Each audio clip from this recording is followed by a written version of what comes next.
तुम्ही कधी शांत बसून या गोष्टीचा विचार केला आहे का, की तुमच्या डोक्यात चालणारे विचार नक्की येतात कुठून? आपण सकाळी उठल्यापासून रात्री झोपेपर्यंत स्वतःशीच सतत काहीतरी बोलत असतो. कधी भविष्याची चिंता, कधी भूतकाळातील चुका, तर कधी समोरच्या माणसानं आपल्याबद्दल काय विचार केला असेल याचा अंदाज. आपल्याला असं वाटतं की हे विचार आपण स्वतः करत आहोत, त्यामुळे ते 100% खरे आहेत. आपण आपल्या प्रत्येक विचाराला आपलं सत्य मानून बसतो. पण आज न्यूरोसायन्स आणि डार्क सायकॉलॉजीचा एक असा धक्कादायक खुलासा मी तुमच्या समोर करणार आहे, जो ऐकून तुमच्या पायाखालची जमीन सरेल. सत्य हे आहे की तुमचा मेंदू तुमचा सर्वात मोठा शत्रू बनू शकतो आणि तो तुम्हालाच वेडं बनवण्यात सर्वात जास्त पटाईत आहे. मानसशास्त्र सांगतं की तुमच्या डोक्यात येणारा प्रत्येक विचार हा निव्वळ एक भ्रम किंवा स्कॅम असतो. Don't believe everything you think. म्हणजेच तुम्ही जे काही विचार करता त्या प्रत्येक गोष्टीवर डोळे झाकून विश्वास ठेवू नका. जर तुम्ही तुमच्या प्रत्येक विचाराला खरं मानायला लागलात, तर तुम्ही स्वतःच्या नात्यांचा, करिअरचा आणि मानसिक शांततेचा कचरा करून घ्याल. विचार करा, कितीतरी वेळा असं होतं की एखादी व्यक्ती तुमच्याकडे बघून हसत नाही आणि तुमचा मेंदू लगेच विचार करतो, ती व्यक्ती माझ्यावर जळते किंवा माझं काहीतरी चुकलंय. तुम्ही त्या विचाराला खरं मानता, नाराज होता आणि त्या माणसाशी बोलणं बंद करता. पण प्रत्यक्षात कदाचित त्या माणसाचं स्वतःचं काहीतरी मोठं टेन्शन असतं, त्याचं तुमच्याकडे लक्षच गेलेलं नसतं. पण तुमच्या मेंदूनं रचलेल्या खोट्या कल्पनेनं तुमचा अख्खा दिवस बर्बाद केला. हा तुमच्या मेंदूनं तुमच्यासोबत केलेला एक छोटासा स्कॅम आहे. असे हजारो स्कॅम्स आपला मेंदू आपल्यासोबत रोज करतो. या ऑडिओबुकमध्ये आपण मानवी मेंदूच्या याच डार्क चक्रव्यूहाचा पर्दाफाश करणार आहोत. आपण पाहणार आहोत की मेंदू नक्की कशा प्रकारे आपल्याला मूर्ख बनवतो, कोणते सायकॉलॉजिकल ट्रॅप्स आपल्या नकळत आपल्याला अपयशाच्या दरीत ढकलतात, आणि सर्वात महत्त्वाचं म्हणजे या विचारांच्या गुलामगिरीतून बाहेर पडून स्वतःच्या मेंदूचा मालक कसं बनायचं. हे ऑडिओ बुक फक्त ऐकण्यासाठी नाही, तर तुमच्या स्वतःच्या मेंदूला हॅक करण्याचा हा एक प्रॅक्टिकल गाईड आहे. स्वतःला सांभाळा, कारण पुढच्या काही मिनिटात तुमच्या विचारांचे जग पूर्णपणे बदलणार आहे. चॅप्टर 1, मेंदूचा सर्वात मोठा भ्रम, the illusion of absolute truth. आपल्याला असं वाटतं की आपण जे काही विचार करतो ते आपण विचारपूर्वक आणि जाणीवपूर्वक करतो, पण सायन्स असं सांगत नाही. न्यूरोसायंटिस्ट आणि सायकॉलॉजिस्टच्या मते मानवी मेंदू हा एक विचार बनवण्याचा कारखाना आहे. जसं फुफ्फुसांचं काम श्वास घेणं आहे, हृदयाचं काम रक्तपंप करणं आहे, तसंच मेंदूचं काम सतत विचार निर्माण करणं आहे. पण जसं प्रत्येक श्वासावर किंवा रक्ताच्या प्रत्येक थेंबावर आपण लक्ष ठेवत नाही, तसेच मेंदूत येणारे सगळे विचार पाळण्याची गरज नसते. चला, या चॅप्टरमध्ये मेंदूच्या या सर्वात मोठ्या भ्रमाचे आणि स्कॅमचे सायन्स पॉइंट टू पॉइंट समजून घेऊया. 1. विचारांचे factory. Science, the data of thoughts. Scientific रिसर्चनुसार एका सामान्य मानवी मेंदूमध्ये दररोज साधारणपणे 6,000 ते 60,000 विचार येतात. आता सर्वात धक्कादायक गोष्ट ऐका, 90% विचार रिपीट असतात. तुमच्या डोक्यात आज जे विचार येत आहेत त्यातले 90% विचार हे काल, परवा आणि मागच्या आठवड्यात आलेलेच विचार असतात. मेंदू जुनाच कचरा पुन्हा पुन्हा फिरवत राहतो. 70% पेक्षा जास्त विचार नकारात्मक असतात. मानवी उत्क्रांतीच्या काळामध्ये माणसाला जंगलात प्राण्यांपासून स्वतःचा जीव वाचवायचा होता. त्यामुळे मेंदूला नेहमी वाईट गोष्टींचा आधी विचार करणे अशी सवय लागली. आजही आपला मेंदू त्याच आदिम काळातील सॉफ्टवेअरवर चालतोय. त्यामुळे तो पॉझिटिव्ह गोष्टींपेक्षा निगेटिव्ह विचार आधी करतो. थोडक्यात सांगायचे तर विचार म्हणजे दुसरं काहीही नसून तुमच्या मेंदूतील अब्जावधी न्यूरॉन्सच्या दरम्यान होणारी एक रासायनिक आणि इलेक्ट्रिक प्रक्रिया आहे. जेव्हा न्यूरॉन्स एकमेकांवर वीज सोडतात तेव्हा एक विचार जन्माला येतो. हा निव्वळ एक बायोलॉजिकल डेटा आहे, अंतिम सत्य नाही. 2. कॉग्निटिव्ह डिस्टॉर्शन्स. मेंदूचे खराब झालेले फिल्टर्स. आपल्या मेंदूमध्ये माहिती फिल्टर करण्यासाठी काही सायकॉलॉजिकल फिल्टर्स असतात. पण जेव्हा हे फिल्टर्स बिघडतात तेव्हा माणूस स्वतःच्याच खोट्या विचारांना सत्य मानू लागतो. मानसशास्त्रात याला कॉग्निटिव्ह डिस्टॉर्शन्स म्हणतात. यातील 3 मोठे ट्रॅप्स खालीलप्रमाणे आहेत. Black and white thinking. यात मेंदूला मधील रस्ता समजत नाही. एकतर सगळं चांगलं किंवा सगळं वाईट. उदाहरणार्थ, जर या बिझनेसमध्ये मला यश नाही मिळालं तर माझं आयुष्य संपलं. किंवा जर या माणसाने माझं ऐकलं नाही तर हा माझा शत्रू आहे. मेंदू तुम्हाला मधली परिस्थिती बघूच देत नाही आणि थेट टोकाचा विचार करायला लावतो. Over generalization. एका वाईट अनुभवावरून संपूर्ण भविष्याचा अंदाज लावणे. समजा तुमचं एकदा कुठेतरी नुकसान झालं किंवा एखाद्या नात्यात फसवणूक झाली, तर मेंदू विचार करतो, माझं नशीबच खराब आहे, माझ्यासोबत नेहमी असंच होतं, जगातले सगळे लोक स्वार्थी आहेत. हा विचार पूर्णपणे खोटा असतो, पण मेंदू या एकाच विचारावर तुम्हाला विश्वास ठेवायला लावतो. भावनिक तर्कशास्त्र. मला असं वाटतंय म्हणजेच ते खरं असणार. हा मेंदूचा सर्वात मोठा भ्रम आहे.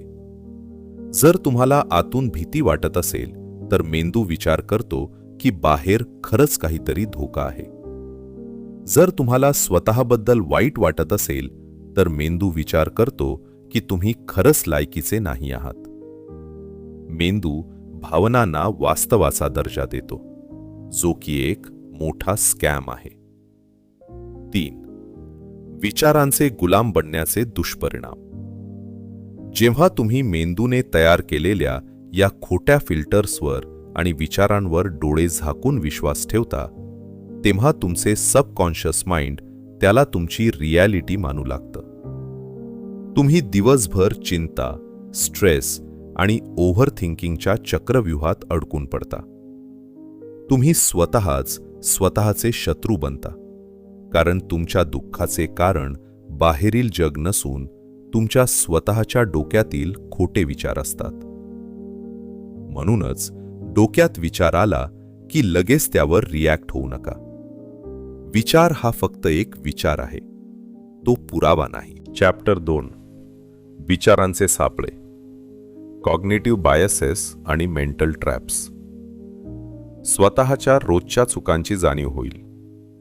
पहिल्या प्रकरणात आपण पाहिलं की मेंदू अनेक प्रकारचे खोटे विचार तयार करतो. पण मेंदू हे करतो कसा? मानवी स्वभाव आणि सायकॉलॉजीमध्ये काही असे इनबिल्ट सापळे, मेंटल ट्रॅप्स आहेत, जे आपल्या नकळत आपल्या विचारांना चुकीच्या दिशेने वळवतात.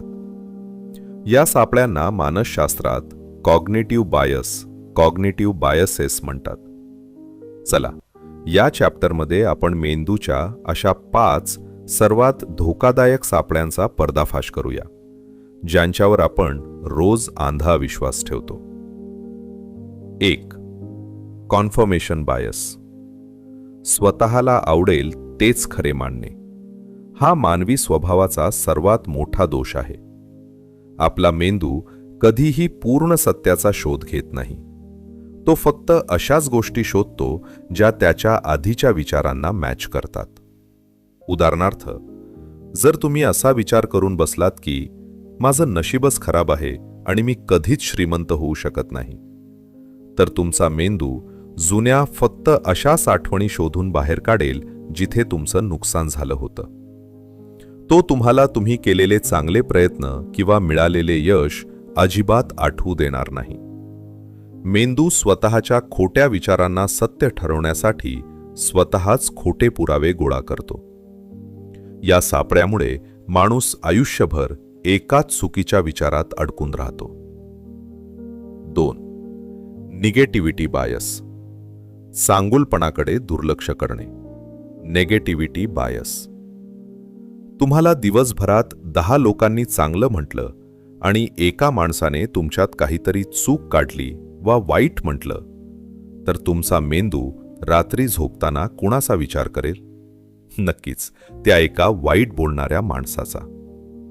हा मेंदूचा निगेटिव्हिटी बायस आहे. आपल्या मेंदूला चांगल्या गोष्टींपेक्षा वाईट, त्रासदायक आणि भीतीदायक गोष्टी लक्षात ठेवण्याची सायकोलॉजिकल खाज असते. जंगलात राहणाऱ्या आदिम माणसाला हिंस्त्र प्राण्यांपासून वाचण्यासाठी नेहमी धोक्याचा विचार करावा लागायचा. तोच पॅटर्न आज आपल्या आधुनिक मेंदूतही सेव्ह आहे. पण आजच्या जगात या सापळ्यामुळे माणूस नसलेल्या धोक्यांचा विचार करून ओव्हर थिंकिंगच्या चक्रव्यूहात अडकतो. 3. The science. प्रयोग. बेंजामिन लिबेट यांचा न्यूरोसायन्स प्रयोग. तुम्हाला वाटतं की तुमचा प्रत्येक विचार आणि निर्णय हा तुमच्या ताब्यात आहे. 1983 मध्ये न्यूरोसायंटिस्ट बेंजामिन लिबेट यांनी एक क्रांतिकारी प्रयोग केला. त्यांनी माणसाच्या मेंदूला मशीन लावून काही हालचाली करायला सांगितल्या. या प्रयोगात असं दिसून आलं की जेव्हा एखादा माणूस मी आता हा निर्णय घेणार आहे असा विचार करतो, त्याच्या कित्येक मिलिसेकंद आधीच त्याच्या मेंदूमध्ये त्या निर्णयाची हालचाल सुरू झालेली असते. म्हणजेच तुमच्या जागरूक मनाला समजण्याच्या आधीच तुमच्या सबकॉन्शियस मेंदूने तो विचार ठरवलेला असतो. तुम्ही फक्त त्या विचाराचे पालन करता. हा प्रयोग सिद्ध करतो की तुमच्या डोक्यात येणारे विचार हे तुम्ही स्वतःहून जाणीवपूर्वक तयार केलेले नसतात, तर ते मेंदूच्या बॅकएंड प्रक्रियेचा भाग असतात. 4. कॅटास्ट्रोफायझिंग. राईचा पर्वत करणे. हा असा मानसिक सापळा आहे जिथे मेंदू लहानशा समस्येचा थेट सर्वात मोठा आणि भयानक शेवट विचार करायला लागतो. उदाहरणार्थ, जर एखाद्या बिझनेसमध्ये छोटासा तोटा झाला तर मेंदू विचार करतो, आता माझा बिझनेस बंद पडणार, मी रस्त्यावर येणार, लोक माझ्यावर हसणार आणि माझं आयुष्य बर्बाद होणार. मेंदू तुम्हाला मधली कोणतीही प्रॅक्टिकल बाजू, जसे की चूक सुधारणे किंवा नवीन प्लॅन करणे, बघूच देत नाही. तो थेट तुम्हाला विनाशाचा विचार करायला लावतो आणि तुम्ही त्या विचाराला खरं मानून हातपाय गाळून बसता. 5. Mind reading. दुसऱ्याच्या डोक्यात घुसण्याचा भ्रम. तो माझ्याबद्दल नक्कीच वाईट विचार करत असणार, त्याला मी आवडत नाही, ते लोक माझी मस्करी उडवत आहेत. हे विचार आपल्याला रोज येतात. सायकोलॉजी सांगते की जगातील 99% लोक स्वतःच्याच विवंचनेत आणि विचारात व्यस्त असतात. त्यांच्याकडे दुसऱ्याचा विचार करायला वेळ नसतो. पण मानवी स्वभाव असा आहे की आपण स्वतःच लोकांच्या चेहऱ्याचं हावभाव पाहून ते आपल्याबद्दल काय विचार करत असतील याचं खोटे नकाशे डोक्यात तयार करतो आणि त्यावर विश्वास ठेवून स्वतःच दुःखी होतो. चॅप्टर 3. भावना विरुद्ध वास्तव. Emotions versus reality. प्रेक्षकांना समजेल की त्यांच्या भावना त्यांना कशा प्रकारे अंधारामध्ये ठेवतात. आपल्या डोक्यात येणाऱ्या विचारांना सर्वात जास्त ताकद कुठून मिळते? ती ताकद मिळते आपल्या भावनांमधून. सायकोलॉजीमध्ये एक साधा नियम आहे. विचारांमधून भावना जन्माला येतात आणि भावनांमधून तुमचे वर्तन ठरते. पण गडबड तेव्हा होते जेव्हा आपला मेंदू भावनांनाच वास्तव समजायला लागतो. चला, भावना आणि वास्तवाच्या या युद्धामागचे डार्क सायन्स आपण पॉइंट टू पॉइंट समजून घेऊया. 1. Empathy gap. मूड बदलला की जग बदलतं. मानवी स्वभावाचा हा एक मोठा कमकुवत दुवा आहे, ज्याला psychologist hot to cold empathy gap म्हणतात. जेव्हा तुम्ही खूप शांत आणि आनंदी असता तेव्हा तुमचे विचार खूप पॉझिटिव्ह आणि प्रॅक्टिकल असतात. तुम्हाला वाटतं की तुम्ही आयुष्यात काहीही करू शकता. पण जेव्हा तुम्ही रागात, चिंतेत किंवा दबावाखाली असता तेव्हा अचानक तुमचे विचार पूर्णपणे बदलतात. त्याच वेळी मेंदूत येणारा प्रत्येक विचार अत्यंत निगेटिव्ह, धोकादायक आणि टोकाचा असतो. धक्कादायक गोष्ट ही आहे की जेव्हा माणूस हॉट स्टेटमध्ये असतो तेव्हा त्याला हे समजतच नाही की त्याचे विचार त्याच्या तात्पुरत्या मूडमुळे बदलले आहेत. त्याला वाटतं की तो जो विचार करतोय तेच आजचं अंतिम सत्य आहे. मूड बदलला की मेंदूचे विचार बदलतात हे न समजल्यामुळे माणूस चुकीच्या वेळी चुकीचे निर्णय घेऊन बसतो. 2. Illusion of truth. खोटं जेव्हा खरं वाटू लागतं. आपल्या मेंदूचा एक सायकोलॉजिकल नियम आहे. जी गोष्ट मेंदूला वारंवार ऐकायला मिळते ती गोष्ट मेंदूला खरी वाटू लागते. मग ती गोष्ट कितीही मोठी खोटी का असेना, यालाच डार्क सायकोलॉजीमध्ये इल्युजन ऑफ ट्रूथ म्हणतात. तुम्ही लहानपणापासून स्वतःबद्दल किंवा जगाबद्दल जे विचार वारंवार करत आला आहात तुमच्या मेंदूने त्यावर विश्वास ठेवला आहे. जर तुम्ही रोज स्वतःला सांगत असाल की मी स्टेजवर बोलू शकत नाही, मला भीती वाटते, तर तुमच्या मेंदूत हा विचार इतका पक्का होतो की तो तुमची रियालिटी बनतो. जेव्हा तुम्ही खरोखर स्टेजवर जाता तेव्हा मेंदू आधीच भीतीचे सिग्नल सोडायला लागतो. हा विचार खरा नव्हता, तो फक्त तुम्ही वारंवार विचार केल्यामुळे तयार झालेला एक भ्रम होता ज्याला तुम्ही सत्य मानून बसलात. 3. तात्कालिक आनंदाचा ट्रॅप. आपल्या मेंदूला कष्टापेक्षा सोप्या आणि लगेच आनंद देणाऱ्या गोष्टी आवडतात. जेव्हा तुम्ही एखादा मोठा प्लॅन करता, उदाहरणार्थ उद्यापासून रोज व्यायाम करणे किंवा अभ्यास करणे, तेव्हा मेंदू सुरुवातीला खूप भारी विचार देतो. पण जेव्हा प्रत्यक्ष कृती करण्याची वेळ येते तेव्हा मेंदू लगेच विचार बदलतो. आज राहू दे, खूप थकलोय, उद्यापासून करू. हा विचार तुमच्या मेंदूने फक्त डोपामाइन वाचवण्यासाठी आणि आळसी तयार केलेला असतो. तुम्ही या विचारावर विश्वास ठेवता आणि बॅकस्टेप घेता. म्हणजेच मेंदूने तात्पुरत्या फायद्यासाठी तुम्हाला मूर्ख बनवलं आणि तुम्ही त्याच्या विचारांचे गुलाम बनून स्वतःचे नुकसान करून घेतलं. 4. खोट्या विचारांचे रिअल लाईफ परिणाम. जेव्हा तुम्ही भावनांच्या भरात येणाऱ्या प्रत्येक विचाराला सत्य मानता तेव्हा त्याचे परिणाम तुमच्या खऱ्या आयुष्यावर दिसायला लागतात. नात्यांमधील गैरसमज. जोडीदाराने फोन उचलला नाही की मेंदू थेट माइंड रीडिंग करतो. त्याचं माझ्यावर प्रेम नाही किंवा तो मला इग्नोर करतोय. या खोट्या विचारावर विश्वास ठेवल्यामुळे नात्यांमध्ये विनाकारण भांडणे आणि दुरावा निर्माण होतो. करिअरमधील अपयशाची भीती. एखादा नवीन बिझनेस किंवा प्रोजेक्ट सुरू करताना मेंदू कॅटॅस्ट्रोफायझिंग करतो. पैसे बुडले तर लोक काय म्हणतील? या भीतीपोटी माणूस कधीच नवीन सुरुवात करू शकत नाही आणि आहे त्याच ठिकाणी अडकून राहतो. थोडक्यात सांगायचे तर भावना या समुद्राच्या लाटांसारख्या असतात. त्या येतात आणि जातात. पण लाटांना समुद्र समजण्याची चूक करू नका. तुमच्या भावनांमुळे येणारे विचार हे तात्पुरते असतात, ते वास्तव नसतात. चॅप्टर 4. मेंदूला हॅक करण्याचे उपाय. ऑडिओबुकचा हा भाग सर्वात महत्त्वाचा आहे, जिथे प्रेक्षकांना स्वतःच्या डोक्यावर ताबा मिळवण्याचे प्रॅक्टिकल उपाय मिळतील. आत्तापर्यंत आपण पाहिलं की आपला मेंदू आपल्याला कसा मूर्ख बनवतो आणि आपण कशा प्रकारे स्वतःच्याच विचारांच्या सापळ्यात अडकतो.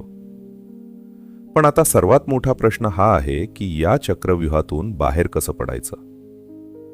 सायन्स आणि सायकोलॉजीमध्ये मेंदूच्या या खोट्या सिस्टीमला हॅक करण्याचे काही अतिशय प्रॅक्टिकल आणि सोपे उपाय आहेत, ज्यांना वापरून तुम्ही विचारांचे गुलाम नाही तर मालक बनू शकता. चला ते उपाय पॉइंट टू पॉइंट समजून घेऊया. 1. CBT थेरपीचा बेसिक नियम. सायकोलॉजीमध्ये मानसिक ताण आणि ओव्हर थिंकिंग दूर करण्यासाठी CBT ही जगातील सर्वात यशस्वी थेरपी मानली जाते. याचा एक साधा नियम आहे. तुम्ही तुमच्या डोक्यात येणारे विचार थांबू शकत नाही, पण तुम्ही त्या विचारांना दिलेला होकार किंवा प्रतिसाद नक्कीच बदलू शकता. जेव्हा एखादा निगेटिव्ह किंवा भीतीदायक विचार डोक्यात येतो, तेव्हा सायकोलॉजिस्ट सांगतात की लगेच त्यावर कृती करू नका. स्वतःला फक्त 1 मिनिटाचा ब्रेक द्या. त्या विचाराला सांगा, हा फक्त माझा एक विचार आहे, ही माझी रियालिटी नाही. जेव्हा तुम्ही विचारांना स्वतःपासून वेगळं करून लांबून बघायला शिकता, तेव्हा त्या विचारांची तुमच्यावरची ताकद संपून जाते. 2. विचारांना कोर्टात खेचा. The fact versus thought method. तुमचा मेंदू जेव्हा तुम्हाला एखादा भयानक विचार देतो, तू या कामात अपयशी ठरणार किंवा ते लोक तुझ्यावर हसत आहेत, तेव्हा त्या विचारावर डोळे झाकून विश्वास ठेवण्याऐवजी एखाद्या वकिलासारखे तुमच्या मेंदूला उलट प्रश्न विचारा. स्वतःला 2 प्रश्न विचारा. प्रश्न 1. माझ्याकडे या विचाराला सत्य मानण्यासाठी नक्की काय पुरावा आहे? की हा फक्त माझ्या मेंदूचा एक अंदाज आहे? प्रश्न 2. या परिस्थितीची दुसरी कोणती पॉझिटिव्ह किंवा प्रॅक्टिकल बाजू असू शकते, जी माझा मेंदू मुद्दाम माझ्यापासून लपवतोय? जेव्हा तुम्ही विचारांना पुराव्यांची मागणी करता, तेव्हा मेंदूकडे कोणतेही ठोस उत्तर नसते, कारण मेंदूचे बहुतांश विचार हे केवळ भीतीवर आधारित असतात, तथ्यांवर नाही. पुरावा न मिळाल्यामुळे तो खोटा विचार तिथेच गळून पडतो. 3. विचारांचे लेबलिंग करा. जेव्हा तुम्ही ओव्हरथिंकिंगच्या चक्रव्यूहात अडकता, तेव्हा तुमच्या मनात चाललेल्या गोंधळाला शांत करण्यासाठी लेबलिंग नावाची ट्रिक वापरा. मनात येणाऱ्या विचारांचे वर्गीकरण करा. जर मनात सारखी भविष्याची भीती येत असेल, तर स्वतःला सांगा, हा फक्त चिंतेचा विचार आहे. जर मनात जुन्या आठवणी येत असतील, तर म्हणा, हा फक्त भूतकाळाचा विचार आहे. जर मनात स्वतःबद्दल कमीपणा येत असेल, तर म्हणा, हा मेंदूचा जजिंग पॅटर्न आहे. जेव्हा तुम्ही विचारांना असे नाव किंवा लेबल लावता, तेव्हा तुमचे जागरूक मन ॲक्टिव्ह होते. यामुळे मेंदूचा सबकॉन्शियस ट्रॅप तुटतो आणि तुम्ही शांत होता. 4. Thought diary. दिवसभरात जे विचार तुम्हाला सर्वात जास्त त्रास देतात, ते एका डायरीवर किंवा कागदावर लिहून काढा. सायन्स असं सांगतं की जोपर्यंत विचार डोक्यात असतात, तोपर्यंत ते खूप मोठे आणि भयानक वाटतात. पण जेव्हा तुम्ही ते कागदावर लिहिता, तेव्हा तुम्हाला स्वतःलाच समजते की तुम्ही किती छोट्या आणि फालतू गोष्टींचा विचार करून स्वतःला त्रास करून घेत होता. लिहिण्यामुळे मेंदूतील विचारांचा भार हलका होतो. थोडक्यात सांगायचे तर, मेंदू हा एक उत्तम नोकर आहे, पण अत्यंत वाईट मालक आहे. त्याला तुमचे आयुष्य चालवू देऊ नका. त्याला कंट्रोल करण्याचे हे हत्यार आता तुमच्या हातात आहे. मित्रांनो, आता आपण या ऑडिओबुकच्या अगदी शेवटच्या टप्प्यावर आलो आहोत. सुरुवातीपासून आत्तापर्यंत आपण मानवी मेंदूचे अनेक डार्क स्कॅम्स, त्याचे सायकोलॉजिकल सापळे आणि त्याला हॅक करण्याचे प्रॅक्टिकल उपाय पाहिले. पण या संपूर्ण प्रवासाचा सर्वात मोठा आणि अंतिम धडा काय आहे? तो धडा हाच आहे की तुम्ही म्हणजे तुमचे विचार नव्हेत. तुमचं अस्तित्व तुमच्या डोक्यात येणाऱ्या 60,000 विचारांपेक्षा खूप वेगळं आणि खूप मोठं आहे. विचार हे फक्त आकाशात येणाऱ्या ढगांसारखे आहेत. ढग येतात आणि जातात, पण त्यामुळे मूळ आकाश कधीच बदलत नाही. तुम्ही ते शांत आकाश आहात. सायकोलॉजीमध्ये द विनर इफेक्ट नावाची एक थिअरी आहे. जेव्हा तुम्ही स्वतःच्या छोट्या छोट्या खोट्या विचारांवर विजय मिळवायला सुरुवात करता, जेव्हा तुमचा मेंदू तुम्हाला घाबरवण्याचा प्रयत्न करतो आणि तुम्ही त्याला उलट प्रश्न विचारून शांत करता, तेव्हा तुमच्या मेंदूची रचना बदलायला लागते. तुमच्यात एक वेगळाच आत्मविश्वास जन्माला येतो. तुम्ही परिस्थितीचे बळी ठरण्याऐवजी स्वतःच्या नशिबाचे निर्माते बनता. पुढच्या वेळी जेव्हा तुमच्या मनात असा विचार येईल की माझ्याकडून हे काम होणार नाही, जगातले सगळे लोक माझ्या विरुद्ध आहेत किंवा माझं आयुष्य बर्बाद झालंय, तेव्हा तिथेच थांबा. एक मोठा श्वास घ्या आणि स्वतःला ठणकावून सांगा, हा फक्त एक विचार आहे, हे माझं सत्य नाही. आणि मी माझ्या मेंदूच्या प्रत्येक फालतू विचारावर विश्वास ठेवणार नाही. लक्षात ठेवा, मेंदूचा गुलाम बनून जगणे अतिशय सोपे आहे, कारण त्यासाठी काहीच करावे लागत नाही. पण मेंदूचा मालक बनण्यासाठी जागरूक राहावे लागते. स्वतःच्या विचारांवर पहारा ठेवावा लागतो. आज या क्षणापासून स्वतःच्या विचारांचे मालक बना, गुलाम नाही. हे ऑडिओ बुक इथेच संपत आहे, पण तुमच्या एका नवीन, जागरूक आणि शक्तिशाली आयुष्याची सुरुवात इथून होत आहे. स्वतःवर विश्वास ठेवा, स्वतःच्या खोट्या विचारांवर नाही. धन्यवाद.